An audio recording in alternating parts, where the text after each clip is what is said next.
ഇന്ന് ലോക കുടുംബ ദിനമായിട്ട് ആചരിക്കുന്ന ദിവസമാണല്ലോ. കുടുംബ ബന്ധങ്ങളുടെ ഊഷ്മളത ഏറ്റവും കൂടുതൽ മനുഷ്യന് മനസ്സിലാകുന്ന ഒരു കാലഘട്ടം കൂടിയാണ്. സ്റ്റേ അറ്റ് ഹോം എന്നുള്ള വാക്കിൻ്റെ അകത്ത് തന്നെ കുടുംബ ബന്ധവുമായുള്ള ഒരു അടുപ്പത്തിൻ്റെ ഒരു പദം കൂടിയായിട്ട് തോന്നാറുണ്ട്. വളരെ സുപരിചിതമായൊരു കഥ ഇങ്ങനെയാണ്. ഒരു മനുഷ്യൻ തൻ്റെ കുടുംബത്തിൽ സംതൃപ്തി കിട്ടാതെ വീട്ടിൽ നിന്ന് ഇറങ്ങി ദൂരദേശത്തേക്ക് യാത്രയാവുകയാണ്. യാത്രയിൽ ഒരു പുരോഹിതനെ കണ്ടുമുട്ടുന്നുണ്ട്. അദ്ദേഹം ചോദിക്കുന്നുണ്ട്, എന്താണ് ഏറ്റവും വലിയ കാര്യമെന്നുള്ളത് ജീവിതത്തിൽ.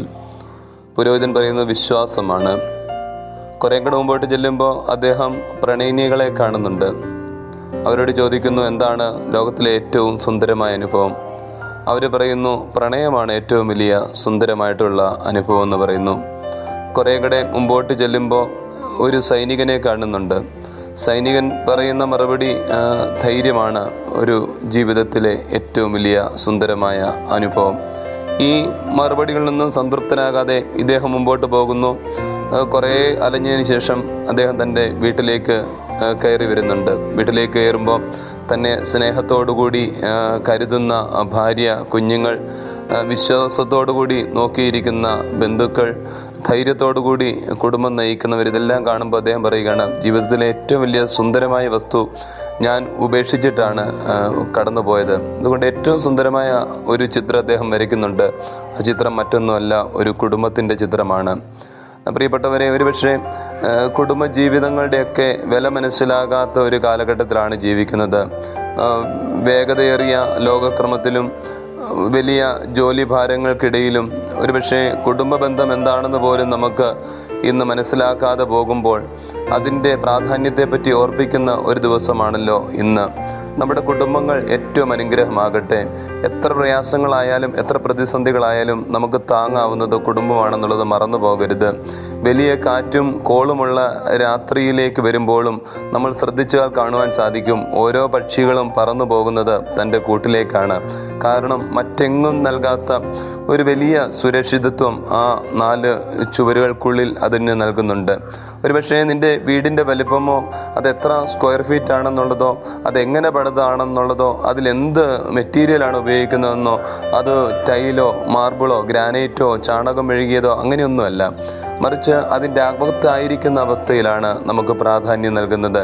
ഒരുപക്ഷെ ചോർന്നൊലിക്കുന്ന വീടാണെങ്കിൽ കൂടി അതിൽ വലിയ ഒരു സംതൃപ്തി ഉണ്ടെന്നുള്ളത് മറന്നു പോകരുത്. അതുകൊണ്ടാണ് തിരുവചനത്തിൽ യേശുദമ്പുരാൻ്റെ ജനനത്തിൻ്റെ സമയത്ത് ആ ജനനം കാണുമ്പോൾ രാജകൊട്ടാരത്തിൻ്റെ സുരക്ഷിതത്വത്തിലുള്ളവർ മുഴുവൻ ഭയക്കുകയാണ്. പക്ഷേ വെറും തെരുവിൽ കിടക്കുന്ന തീകഞ്ഞു മാത്രം ജീവിക്കുന്ന ആട്ടിടയരെ മഹാസന്തോഷത്തോടുകൂടി അതിനെ സ്വീകരിക്കുകയാണ്. അപ്പോൾ കുടുംബജീവിതം വിജയിക്കണമെങ്കിൽ നമ്മൾ ഉപയോഗിക്കുന്ന വസ്തുക്കളോ, നമ്മൾ ഉപയോഗിക്കുന്ന വസ്ത്രങ്ങളോ, നമ്മുടെ ഭവനത്തിൻ്റെ ബലമോ ഒന്നുമല്ല, നമ്മുടെ കാഴ്ചപ്പാടിലാണ് മാറ്റമുണ്ടാകേണ്ടുന്നത്. എത്ര ചെറിയ അവസ്ഥയാണെങ്കിൽ പോലും അത് സുന്ദരമാക്കുവാൻ നമുക്ക് സാധിക്കുന്നത് നമ്മുടെ സത്യസന്ധമായ ഒരു കാഴ്ചപ്പാടാണ്. അതുകൊണ്ട് ജീവിതത്തിൽ നമ്മൾ ഓർക്കേണ്ടുന്നത്, ജീവിക്കുന്നതിനെ പറ്റി അധികം ഒന്നും ബുദ്ധിപ്പെടേണ്ട കാര്യമില്ല. വേദപുസ്തകം പറയുന്നു, നിങ്ങൾ എന്തു തിന്നും എന്തുടുക്കും ഇതിനെപ്പറ്റി ഒന്നും ചിന്തിക്കേണ്ട, അതൊക്കെ തമ്പുരാൻ നിങ്ങൾക്ക് തരുമല്ലോ. സോളമനേക്കാളും സുന്ദരമായിട്ട് വയലിലെ ഒരു പൂ എത്ര സുന്ദരമാണ് ചിന്തിക്കുക. അപ്പം നമ്മുടെ ജീവിതത്തിൻ്റെ അനുഗ്രഹവും വിശുദ്ധി എന്ന് പറയുന്നത് നമ്മൾ ഉപയോഗിക്കുന്ന വസ്തുവല്ല, മറിച്ച് നമ്മുടെ പരസ്പരമുള്ള സ്നേഹമാണ്. ഭാര്യയും ഭർത്താവും കുഞ്ഞുങ്ങളും മാതാപിതാക്കളും ഒക്കെ ഒരുമിച്ച് ജീവിക്കുന്ന ഒരു കുടുംബമുണ്ട്. തിരുവചനത്തിൽ ഇതിനെപ്പറ്റി പറയുന്നത് കാറ്റും കോളും അടിക്കുന്ന 2 ഭവനങ്ങളുടെ കഥ പറഞ്ഞാണ്. ഒരു ഭവനം മണലിന്മേൽ പണിതായിരുന്നു, വേറെ ഒന്ന് പാറമേൽ പണിതായിരുന്നു. രണ്ടും പണിതിരിക്കുന്ന രീതിയൊക്കെ ഒരുപോലെയാണ്. പക്ഷെ ഒരെണ്ണം കുറച്ച് കഷ്ടപ്പെട്ട് അടിസ്ഥാന പാറമേലായിരുന്നു. ക്രിസ്തുവാണ് ആ പാറ എന്ന് പറയുന്നുണ്ട്. ക്രിസ്തു പാറയാകുമ്പോൾ അവിടെ സ്നേഹമുണ്ട്, അവിടെ ക്ഷമയുണ്ട്, അവിടെ കരുതലുണ്ട്. നമ്മൾ കുടുംബജീവിതത്തെ പറ്റിയൊക്കെ പലപ്പോഴും പറയാറുള്ളൊരു കാര്യമാണ്, അവൾ വന്നത് എനിക്ക് വലിയ കുരിശ എന്നൊക്കെ പറയാറുണ്ട്. ഒരുപക്ഷെ ഈ കുരിശ എന്ന് പറയുന്നത് നമുക്ക് തിരിച്ചറിവില്ലാത്തത് കൊണ്ടാണ്. കുരിശ് എന്ന് പറയുന്നത് സ്നേഹമാണ്. ആ കുരിശിൽ ക്രിസ്തുവുണ്ട്. അപ്പോൾ അവൾ എൻ്റെ കുരിശാണെന്ന് പറയുമ്പോൾ അവൾ എനിക്ക് വേണ്ടി ഒത്തിരി ത്യാഗം വഹിക്കുന്നു എന്നുള്ളത് തന്നെയാണ് ആ വാക്കിൻ്റെ അർത്ഥം. അതുകൊണ്ട് നമ്മുടെ കുടുംബജീവിതം അനുഗ്രഹമാകട്ടെ. കഴിഞ്ഞ ദിവസം ഒരു അഡ്വക്കേറ്റിനെ കണ്ടപ്പോൾ അദ്ദേഹം പറയുകയായിരുന്നു, ഒരു ഡൈവേഴ്സ് കേസ് ഇങ്ങനെ കൈകാര്യം ചെയ്തുകൊണ്ടിരിക്കുകയായിരുന്നു. ആ സമയത്താണ് ലോക്ക്ഡൗൺ സംഭവിച്ചത്. ഇപ്പം സംഭവിച്ചത് ഇങ്ങനെയാണ്, അവർ പരസ്പരം പതിയെ മിണ്ടാൻ തുടങ്ങി. കഴിഞ്ഞ ദിവസം ഞങ്ങളുടെ അടുക്ക് രണ്ടുപേരും ഒരുമിച്ച് വന്ന് പറഞ്ഞു, ഇനി ഞങ്ങളെ പിരിക്കണ്ട, ഞങ്ങൾ ഒരുമിച്ച് ജീവിക്കുവാനാണ് ആഗ്രഹിക്കുന്നതെന്ന്. അപ്പം ഈ ലോക്ക്ഡൗൺ കൊണ്ട് അങ്ങനെ ചില നല്ല കാര്യങ്ങളൊക്കെ സംഭവിക്കുന്നുണ്ട് എന്നുള്ളത് നമ്മൾ മറന്നു പോകരുത്. അതുകൊണ്ട് ജീവിതത്തിൽ പ്രയാസങ്ങളും പ്രതിസന്ധികളും ബുദ്ധിമുട്ടുകളും രോഗങ്ങളും ഒക്കെ ജീവിതത്തിലുണ്ടാകാം. പക്ഷേ അതിനെ അതിജീവിക്കണമെങ്കിൽ നമ്മളെല്ലാവരും കൂടി ഒരുമിച്ച് നിൽക്കണം. വേദപുസ്തകത്തിൽ ഇതിനെ പറ്റിയ ഒരു വലിയ ഉദാഹരണം കാണിക്കുന്നുണ്ട്. സ്നേഹത്തിൻ്റെ, കരുതലിൻ്റെ ഒക്കെ ഭാവത്തിൻ്റെ ഉദാഹരണം പറയുന്നത് ആ തിരുകുടുംബമാണ്. യൗസേപ്പും മറിയാമും ക്രിസ്തുവും ഉള്ള കുടുംബം. അവിടെ ഒത്തിരി പ്രയാസങ്ങളുണ്ട്. ക്രിസ്തു ജനിച്ചപ്പം തൊട്ട് അവർക്ക് തലവേദനകളാണ്.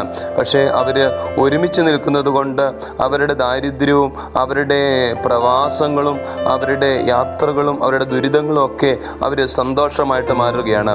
എന്നാൽ സുഭിക്ഷത വരുന്ന ബാബിലോണിയ പ്രവാസത്തെ പറ്റി പറയുന്നുണ്ട്. ബാബിലോണിയ പ്രവാസത്തിൽ കുടുംബങ്ങളൊക്കെ തകർന്നു പോയിട്ടാണ് കാണുന്നത്. വീണ്ടും ബാബേൽ എന്ന് പറയുന്ന ഗോപുരം പണിതതിനെ പറ്റി ഉൽപ്പത്തിയുടെ പുസ്തകത്തിൽ പറയുന്നുണ്ട്. അവിടെ ഭാഷ കലങ്ങിപ്പോയെന്നാണ് പറയുന്നത്. അപ്പൻ്റെ ഭാഷ മക്കൾക്ക് മനസ്സിലാകുന്നില്ല, മക്കളുടെ ഭാഷ മാതാപിതാക്കൾക്ക് മനസ്സിലാകുന്നില്ല, ഭാര്യയുടെ ഭാഷ ഭർത്താവിന് മനസ്സിലാകുന്നില്ല.